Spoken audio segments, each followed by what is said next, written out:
माझं वजन 125 किलोच्या आसपास होतं. मी खूप जाड होतो, कारण आमच्याकडे पैशांची, संपत्तीची काहीच कमी नव्हती. त्यामुळे मी देखील माझे जीवन अगदी आरामात व्यतीत करत होतो. परंतु मला लग्नासाठी मुलगीच मिळत नव्हती. मग एका दिवशी मला खूप सुंदर, देखणी आणि सुशिक्षित मुलगी लग्नासाठी सांगून आली. तेव्हा मी तिला लगेच होकार दिला. परंतु ती मला तिच्या जवळ अजिबात येऊ द्यायची नाही. ती खूप छान जेवण बनवायची. ते जेवण जेवल्यावर आम्ही खूप छान झोपायचो. परंतु एके दिवशी मी जेवलोच नाही. त्यामुळे रात्री मला अचानक जाग आली आणि पाहतो तर माझ्या शेजारी माझी बायको नव्हती. आणि नंतर मला वडिलांच्या रूममधून कसला तरी आवाज येऊ लागला. त्यामुळे मी तिथे जाऊन पाहिलं तर समोरील दृश्य पाहून माझ्या पायाखालील जमीनच सरकून गेली. कारण माझी बायको माझ्या वडिलांसोबतच. माझं नाव मोहन आहे. मी पुण्यात राहणारा एक 28 वर्षाचा तरुण मुलगा. माझं लग्नाचं वय झालं होतं, परंतु माझं वजन जास्त असल्याने, म्हणजेच मी जाड असल्यामुळे मला कुठलीही मुलगी लग्नासाठी होकार देत नव्हती. तसं तर मी घरचा खूप श्रीमंत होतो, कारण पुणेमध्ये आमचं हार्डवेअरचं दुकान होतं. त्यामुळे आम्हाला आर्थिक कोणती अडचण नव्हती. मी दिवसभर दुकानातच बसायचो. माझं शिक्षणही चांगलं झालं होतं. मी इंजिनिअरिंग पास झालो होतो. परंतु पुण्यासारख्या ठिकाणी स्वतःचे दुकान असल्यामुळे नोकरी का करायची, असा मी विचार केला. दुकानामध्ये काम करण्यासाठी नोकरसुद्धा होते आणि मी दिवसभर गल्ल्यावरच बसून राहत असे. कदाचित दिवसभर बसून बसून माझं वजन वाढलं असावं. माझे आईबाबा मला नेहमी सांगायचे की तू जिम जॉईन कर, स्वतःच्या शरीराकडे लक्ष दे, कारण तू जर असा जाड होत राहिलास तर मग तुला कुठलीही मुलगी लग्नासाठी होकार देणार नाही. आणि आयुष्यात जोडीदार हा असायलाच हवा. जोडीदाराशिवाय आयुष्य पूर्णपणे निरर्थक आहे. मला देखील त्यांचं म्हणणं पटायचं. मी देखील जिमला जायचो. सकाळी मॉर्निंग वॉकला सुद्धा जायचो. परंतु माझं वजन काही केल्या कमी होत नव्हतं. कारण चटपटीत पक्वान जेवण दिसलं की माझा स्वतःवरील ताबा सुटून जायचा आणि मी जणू काही 10-15 दिवसांचा भुकेला आहे अशा प्रकारे त्या गोष्टीवर ताव मारायचो. त्यामुळे मॉर्निंग वॉक, जिम करून सुद्धा माझं वजन कमी होण्याऐवजी वाढतच होतं. तसं पाहायला गेलं तर मला कोणतंही व्यसन नव्हतं. मी आईवडिलांचा एकुलता एक मुलगा होतो आणि हार्डवेअरच्या दुकानातून आमची खूप चांगल्या प्रकारे कमाईसुद्धा होत होती. पुण्यामध्ये आमचे स्वतःचे घर होतं, त्यामुळे आर्थिक अडचण कोणतीच नव्हती. फक्त लग्नासाठी एक मुलगी मिळाली तर माझ्या सर्व समस्या सुटणार होत्या. आमच्या घरी जोशी काका यायचे. त्यांना माझ्या आईने माझ्यासाठी मुलगी बघण्यास सांगितलं होतं. त्यांनी एका मुलीचे स्थळ माझ्यासाठी आणलं होतं आणि त्याच मुलीला बघण्यासाठी आज आम्ही जाणार होतो. परंतु तिच्या घरी गेल्यावर मला खूपच राग आला, कारण आमच्या बघण्याच्या कार्यक्रमाच्या वेळी आत असलेल्या तिच्या मैत्रिणी माझ्याकडे बघून खूप जोरात हसायच्या. मला कळतच नव्हतं की त्या असं का हसत आहेत. माझं जेव्हा त्यांच्याकडे लक्ष जायचं त्या मला हसताना दिसायच्या. मी ज्या मुलीला बघायला आलो होतो ती मुलगी आमच्यासाठी चहा नाश्ता घेऊन आली. ती मुलगी दिसायला खूप सुंदर होती. पहिल्या नजरेतच ती माझ्या मनात भरली होती. मी जेव्हा पण कुठल्या मुलीला बघायला जायचो प्रत्येक मुलगी माझ्या मनात भरायची, परंतु त्या मुलीच्या मनात मी भरत नसे. आम्ही चहा नाश्ता केला, परंतु चहा नाश्ता करताना देखील त्या मुलीच्या मैत्रिणी माझ्याकडे बघून हसायच्या. मला काहीच समजत नव्हतं त्या अशा का हसत आहेत. यांच्यामध्ये असा कोणता जोक झाला आहे, मला काहीच कळत नव्हतं. आम्ही नाश्ता केला आणि घरी यायला परत निघालो तर त्या मैत्रिणी त्यांच्या बाल्कनीत उभ्या होत्या. मी पुन्हा वर पाहिलं तर त्या माझ्याकडे बघूनच हसत होत्या. कदाचित त्यांनी माझ्यावर काहीतरी जोक केला असावा. आम्ही घरी आलो. मी माझ्या आईला सांगितलं की मला मुलगी पसंत आहे. माझ्या आईबाबांना सुद्धा मुलगी पसंत होती. जोशी काका सुद्धा बोलले की त्यांना देखील तुम्ही पसंत येणारच, कारण तुमच्याकडे कोणतीही कमी नाही. मुलगा सुशिक्षित आहे, कोणतंही व्यसन नाही आणि चांगला कमावतो. त्यामुळे त्यांच्याकडून सुद्धा नक्कीच होकार येईल. आता आम्ही त्यांच्या फोनची वाट पाहू लागलो. एके दिवशी त्या मुलीचा माझ्या फोनवर फोन आला आणि तिने सांगितलं, मी तुझ्यासोबत लग्न करू शकत नाही, कारण मला एका स्लिम मुलासोबतच लग्न करायचं आहे. तर हे ऐकून मला खूप वाईट वाटलं. मी माझ्या भावनांवर कंट्रोल केलं आणि मी म्हणालो, ठीक आहे, तुझी जशी इच्छा असेल तसं तू कर. फक्त मला एका प्रश्नाचं उत्तर दे. तेव्हा तिने विचारलं, कोणता प्रश्न? तेव्हा मी तिला सांगितलं की ज्या दिवशी मी तुला बघायला आलो होतो तेव्हा तुझ्या मैत्रिणी माझ्याकडे बघून का हसत होत्या. तेव्हा ती त्या प्रश्नाचं उत्तर द्यायला टाळाटाळ करत होती. परंतु मी तिला बोललो की तुला माझ्याशी लग्न करायचं नाहीये, ठीक आहे, परंतु मला या प्रश्नाचं उत्तर हवंय. तेव्हा ती म्हणाली, तू खूप जाड आहेस, त्यामुळे माझ्या मैत्रिणी तुझ्यावर जोक करून हसत होत्या. मी त्यांच्या वतीने तुझी माफी मागते, परंतु मी तुझ्यासोबत लग्न करू शकत नाही. असं म्हणून तिने फोन ठेवून दिला. मला खूप वाईट वाटलं. मी जाड आहे तर यात माझी काय चूक आहे? मी सुद्धा स्लिम होण्यासाठी प्रयत्न करतोयच, आणि एखाद्याच्या शरीरावर असं हसणं ही खूप मोठी विकृती आहे. मला खूप वाईट वाटलं, परंतु यात माझी सुद्धा चूक होतीच, कारण माझ्या खाण्यावर कंट्रोल नव्हतं. समोर जेवण काही चमचमीत दिसलं की माझ्यावरील ताबा सुटून जायचा आणि मी खूप उपाशी असल्यासारखा त्या जेवणावर तुटून पडायचो. आता मी माझ्या मनाची समजूत काढली होती की माझं लग्न होणारच नाही, कारण माझ्यासारख्या जाड्या मुलाला कुठली मुलगी का पसंत करेल, का ती मला तिचा जोडीदार म्हणून निवडेल. त्यामुळे मी आता माझ्या मनाची समजूतच काढली होती की आता मला पूर्ण आयुष्य जोडीदाराशिवाय व्यतीत करायचं आहे. असेच दिवस चालले होते.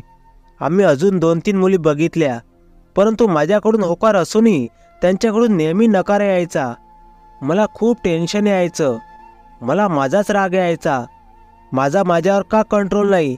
मी का एवढं जेवतो, जिम करतो, मॉर्निंग वॉक करतो, सर्व काही करतोय, परंतु माझं वजन कमी होण्याऐवजी वाढतच चाललं आहे. एके दिवशी माझ्या मित्राने मला त्याच्या लग्नाचं निमंत्रण पाठवलं. माझा मित्रसुद्धा माझ्यासारखाच लट्ट होता. मी त्याच्या लग्नाला गेलो आणि त्याची बायको पाहून मला आश्चर्याचा धक्का बसला.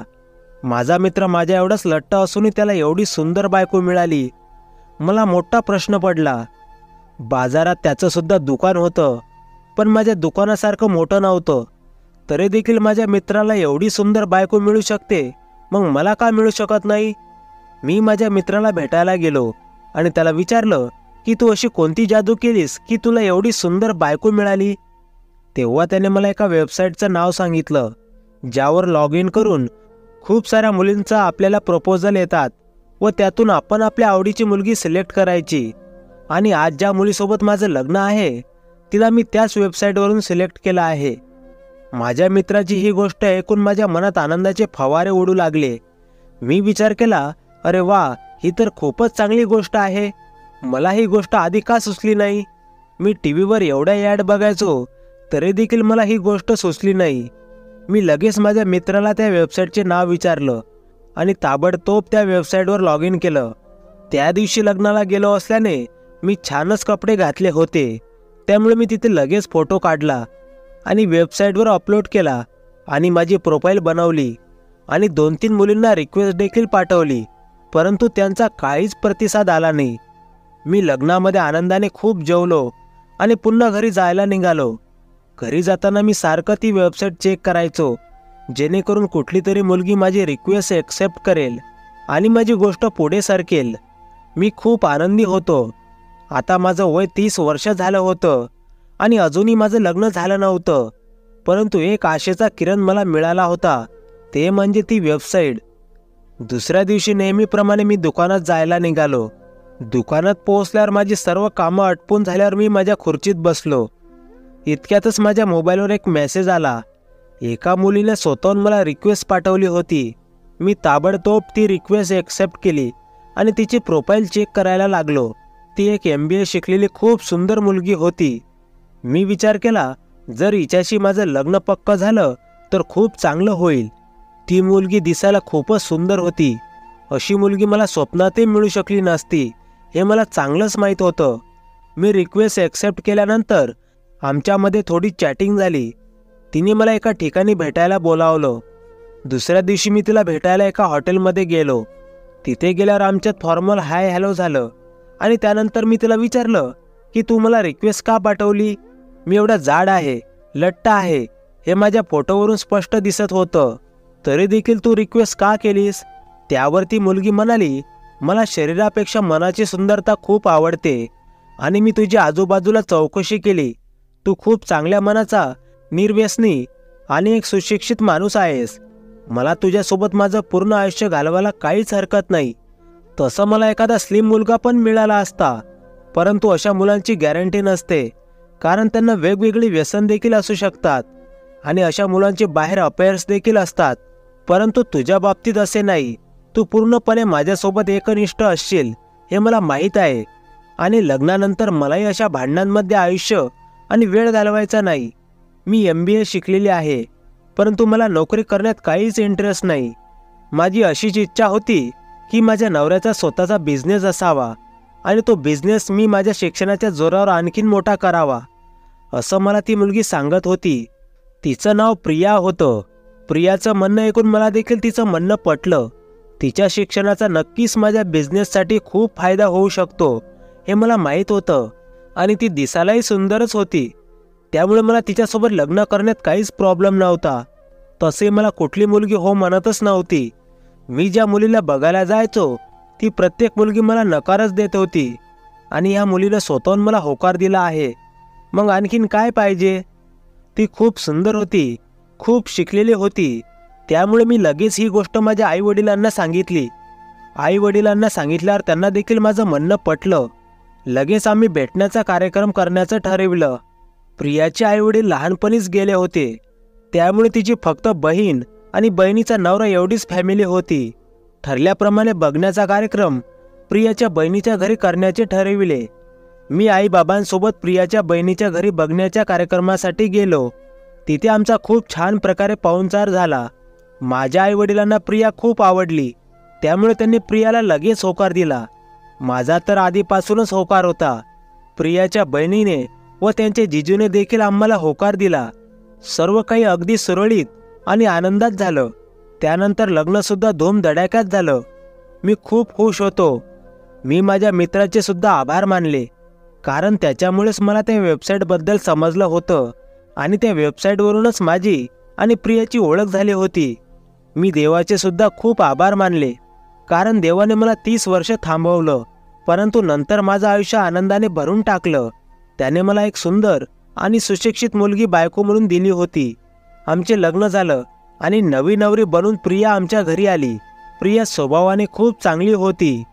आईबाबांसोबत तिने खूप चांगल्या प्रकारे जुळवून घेतलं होतं. ती जेवणही खूप छान बनवायची. वेगवेगळे पक्वान तिला येत होते. ती सर्व प्रकारचे जेवण बनवायची. महाराष्ट्रीयन, गुजराती, राजस्थानी असे विविध पक्वान ती अगदी उत्कृष्ट बनवायची. आई आणि बाबा खूप खुश होते आणि मी देखील खूप खुश होतो, कारण प्रियासारखी बायको मला मिळाली होती. प्रियाचं MBA शिक्षण पूर्ण झालं असल्यामुळे तिच्या शिक्षणाचा उपयोग माझ्या बिझनेसमध्ये करण्याचं मी ठरविलं. त्यामुळे मी प्रियाला आमच्या दुकानात घेऊन जायला लागलो आणि तिला तेथील सर्व व्यवहार समजावून सांगितले. तिने मला वेगवेगळ्या प्रकारच्या टिप्स दिल्या आणि त्या टिप्स वापरून आमचा बिझनेस अधिकाधिक वाढत होता. संध्याकाळी आम्ही सर्वजण मिळून एकत्र जेवायचो आणि जेवल्यानंतर अगदी गाढ झोपून जायचो. एवढी गाढ झोप लागायची की सर्वांना सकाळीच जाग यायची. मी आता उशिरा उठू लागलो, त्यामुळे माझं मॉर्निंग वॉक आणि जिमसुद्धा चुकायचं. परंतु प्रिया मला म्हणायची की आता आपलं लग्न झालं आहे आणि मला तू लठ्ठ असण्याचा काहीच प्रॉब्लेम नाही. तुझं वजन वाढलं तरी देखील मला काहीच प्रॉब्लेम नाही. त्यामुळे तू आता जिमला गेला नाहीस तरी चालेल. तेवढा वेळ तू मला दे, मला बरं वाटेल. मला देखील प्रियाचं म्हणणं पटायचं आणि मी सुद्धा जिमला जाणं बंद केलं. दिवस भराभर चालले होते. आता माझ्या लग्नाला 1 महिना पूर्ण झाला होता, परंतु या 1 महिन्यामध्ये एक गोष्ट माझ्यासोबत खूप चुकीची घडत होती. माझी बायको म्हणजे प्रिया या 1 महिन्यात एक रात्रसुद्धा माझ्या जवळ आली नाही. मी तिच्या जवळ जाण्याचा खूप प्रयत्न केला, परंतु ती नेहमी माझ्यापासून अंतर ठेवायची आणि थोड्या वेळातच मी गाढ झोपी जायचो आणि डायरेक्ट सकाळी मला जाग येत असे. त्यामुळे रात्रभर काय व्हायचं मला काही समजायचं नाही. माझं लग्न तर झालं होतं, परंतु मला बायकोपासून जे पाहिजे ते प्रेम मिळत नव्हतं. माझी बायको खूप चांगली होती, सगळ्यांसोबत मिळून मिसळून राहायची, परंतु माझ्यापासून ती अंतर नेहमी ठेवायची. असं का व्हायचं हेच मला कळायचं नाही. कदाचित आता तिला मी जाड असल्यामुळे आवडत नसेल असं मला वाटायचं. मी माझ्या मित्राला याबाबत बोललो. मी माझ्या मित्राला सांगितलं की प्रियाने सांगितलं आहे की आता जिमला जायची काहीच गरज नाही. कारण तिला मी जाड असल्यामुळे काहीच प्रॉब्लेम नाही, परंतु ती माझ्यापासून अंतर ठेवूनच राहते. तेव्हा माझा मित्र म्हणाला की ठीक आहे, तू जिमला जाऊ नकोस, परंतु तू जर उपवास केलास तर तुझं वजन नक्कीच कमी होईल. यावर मी त्याला विचारलं, उपवास म्हणजे नक्की काय करायचं? तेव्हा तो मला म्हणाला, आपण दुपारी जेवायचं, रात्री जेवायचंच नाही, किंवा रात्री जेवायचं तर दुपारी जेवायचं नाही. अशा प्रकारे जर तू एक वेळेस जेवला नाहीस तर यामुळे तुझ्या बॉडीवर खूप चांगला चेंज दिसून येईल. तुझी बॉडी तुझ्या शरीरातील अतिरिक्त चरबी एनर्जी तयार करण्यासाठी वापरेल आणि त्यामुळे तुझी चरबी हळूहळू कमी होईल. परिणामी तू हळूहळू स्लिम दिसायला लागशील. मी मित्राला विचारलं, खरंच हे शक्य आहे? यावर मित्र मला हो म्हणाला. मला या गोष्टीवर विश्वास बसत नव्हता, त्यामुळे मी नेटवर रिसर्च केली आणि मला नेटवर कळालं की हो, असं खरंच होऊ शकतं. जर आपण एका वेळचे अन्न कमी खाल्लं तर याचा आपल्या बॉडीवर खूप चांगला परिणाम दिसून येतो. अतिरिक्त चरबी घटू लागते आणि त्यामुळे आपण स्लिम दिसायला लागतो. त्यामुळे मी आता हे करण्याचं ठरवलं, परंतु मी हे प्रियाला न सांगता करण्याचं ठरवलं.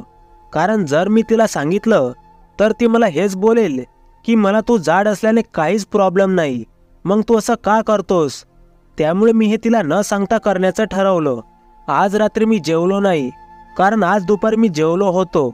मला प्रियाने आणि आईबाबांनी विचारलं असता मी त्यांना सांगितलं की मी आज बाहेर जेवून आलो आहे, त्यामुळे आज रात्री मी जेवणार नाही. तेव्हा ते सुद्धा ठीक आहे असं म्हणाले. त्यानंतर रात्री प्रिया मला गरम दूध घेऊन आली आणि त्यानंतर ती बाथरूममध्ये गेली. मला रात्री काहीच खायचं प्यायचं नव्हतं, त्यामुळे मी गरम दूध बाहेर टाकून दिलं आणि प्रियाला सांगितलं की मी दूध प्यायलो आहे. त्यानंतर ती सुद्धा ठीक आहे असं म्हणाली. त्यानंतर आम्ही दोघेही झोपलो. रात्री मला झोप लागली, परंतु 12-1 वाजता मला जाग आली. मी काहीच खाल्लं नसल्यामुळे मला जाग आली असावी. जाग आल्यानंतर मी पाहिलं तर प्रिया माझ्या बाजूला नव्हती. हे पाहून मला धक्का बसला. मी बाथरूममध्ये पाहिलं तर प्रिया बाथरूममध्ये नव्हती. आमचं घर मोठं होतं, त्यामुळे आमच्या प्रत्येक रूममध्ये बाथरूम होतं. आम्ही कॉमन बाथरूम यूज करत नव्हतो. मी माझ्या रूममधील बाथरूममध्ये पाहिलं असता प्रिया बाथरूममध्ये सुद्धा नव्हती. आता मला टेन्शन यायला लागलं. प्रिया एवढ्या रात्री कुठे गेली मला काही समजत नव्हतं. त्यामुळे मी तिला घरभर शोधू लागलो. परंतु जसा मी माझ्या रूममधून बाहेर आलो तेव्हा मला माझ्या वडिलांच्या रूममधून काहीतरी विचित्र आवाज येत होती. आवाज कसले होते मला काहीच समजत नव्हतं आणि प्रियाही माझ्या रूममध्ये नव्हती. मी हळूहळू माझ्या वडिलांच्या रूमच्या दिशेने निघालो आणि पाहतोय तर रूमचा दरवाजा देखील उघडाच होता. मी रूममध्ये डोकावून पाहिलं तर समोरील दृश्य पाहून माझ्या पायाखालील जमीन सरकून गेली. कारण माझी बायको प्रिया माझ्या वडिलांच्या अंगावरील चादर काढून माझ्या वडिलांसोबत काहीतरी करण्याचा प्रयत्न करत होती. परंतु कशाचा तरी आवाज झाला, त्यामुळे ती सावध झाली आणि पुन्हा रूममधून बाहेर निघू लागली. हे पाहून मी पण पळत पळत माझ्या रूममध्ये आलो आणि मुद्दाम झोपेचं नाटक करू लागलो. प्रिया पुन्हा आली आणि माझ्या बाजूला येऊन झोपली. मला काहीच कळत नव्हतं प्रिया असं का करते. या बाबतीत मी प्रियाला न विचारणं योग्य समजलं, कारण मला हे जाणून घ्यायचं होतं की ती असं का करते. जर तिला विचारलं असतं तर तिनं खरं काय ते सांगितलं नसतं. त्यामुळे मी पोलिसांना फोन करून घरी बोलावलं. पोलिसही आमच्या घरी पोहोचले. आईबाबांच्या चेहऱ्यावर पाणी मारून मी त्यांना झोपेतून जागी केले, परंतु त्यांना अजूनही खूप झोप येत होती. त्यांना त्यांची झोप आवरत नव्हती. नंतर प्रियाने तिचं सर्व सत्य सांगायला सुरुवात केली. हे सत्य ऐकून मला तर धक्काच बसला. मी माझ्या नशिबावर पुन्हा रडायला लागलो. देवाने माझं नशीब असं का लिहिलं हेच मला कळत नव्हतं. प्रिया ही एक विख्यात लुटेरी होती. ती शरीराने काही खोड असलेल्या, ज्यांचं लग्न जमत नाही अशा लोकांना तिच्या लग्नाच्या जाळ्यात अडकवायची आणि त्यांच्याकडून शक्य होईल तेवढी रक्कम लुटून पळून जायची. यापूर्वी तिने 7 मुलांसोबत लग्न केलं होतं. तिने फक्त महाराष्ट्रातीलच नाही तर गुजरात, राजस्थान या राज्यातील मुलांसोबत सुद्धा लग्न केलं आहे आणि त्यांना फसवलं आहे. त्यामुळेच तिला गुजराती, राजस्थानी जेवण अगदी उत्कृष्ट प्रकारे बनवता येतं. प्रिया रोज रात्री जेवणामध्ये झोपेचं औषध मिक्स करायची आणि त्यामुळे आम्ही गाढ झोपी जायचो. परंतु मी 2 रात्री जेवलो नव्हतो आणि जेवलो नसल्याने प्रिया मला दुधामध्ये औषध टाकून प्यायला आणायची, परंतु ते दूध मी बाहेर फेकून द्यायचो. त्यामुळे मी झोपेचं औषध न घेतल्याने मला रात्री जाग यायची आणि त्यामुळे मी प्रियाला पकडू शकलो. प्रियाची बॅग चेक केली असता आम्हाला त्यामध्ये 30 लाख रुपये आणि काही सोन्याच्या वस्तू सापडल्या. एवढे पैसे तिने एका महिन्याच्या आत लुटले होते. जर मी तिला पकडलं नसतं तर असंच तिने आमची पूर्ण तिजोरी खाली करून एका रात्री ती पळून गेली असती. प्रियाने सांगितलं की तिच्या या कामामध्ये तिची बहीण आणि तिची जिजू देखील सामील आहेत. आता मला समजलं होतं की एवढी सुंदर आणि सुशिक्षित प्रियाने माझ्यासारख्या लठ्ठ माणसासोबत लग्न का केलं. तिला तर कुठलाही चांगला सुशिक्षित निर्व्यसनी मुलगा अगदी सहज मिळाला असता, परंतु ते सर्व सोडून तिने माझ्यासोबतच लग्न का केलं? कारण मी बिझनेसमॅन होतो आणि 10-20 लाख आमच्या घरातील तिजोरीमध्ये असेच असतात आणि त्यांचा हिशोबही फारसा आम्ही बघत नाही. प्रिया तिची बहीण आणि जिजू मिळून अशाच मुलांना फसवायचे ज्यांचे लग्न होत नसेल आणि त्यांचा कोणता तरी चांगला बिझनेस असेल. मित्रांनो, लग्न करण्यासाठी मी कोणतीही चौकशी केली नाही. एक सुंदर आणि सुशिक्षित मुलगी दिसली म्हणून मी तिच्यावर आंधळा विश्वास ठेवला आणि ताबडतोब लग्नासाठी तयार झालो. परंतु मी तिची खोलवर चौकशी करायला हवी होती. तिच्या शिक्षणाचे सर्टिफिकेट्स, तिचे नातेवाईक या सर्व गोष्टींची मी चौकशी करायला हवी होती आणि त्यानंतर तिच्यासोबत लग्न करण्याचा निर्णय मी घ्यायला हवा होता. जी चूक मी केली ती तुम्ही करू नका. सर्व काही बघूनच लग्न करा. मित्रांनो, तुम्हाला ही कथा कशी वाटली कमेंट करून नक्की सांगा आणि कथा आवडली असेल तर व्हिडिओला लाईक करा आणि तुम्ही कथा शेवटपर्यंत इथपर्यंत बघितलीच आहे तर चॅनलला प्लीज सबस्क्राईब करा. तुमच्या सहकार्याची खूप गरज आहे. पूर्ण कथा ऐकल्याबद्दल तुमचे खूप खूप मनापासून आभार. पुन्हा भेटू अशाच नवीन कथेसह. धन्यवाद.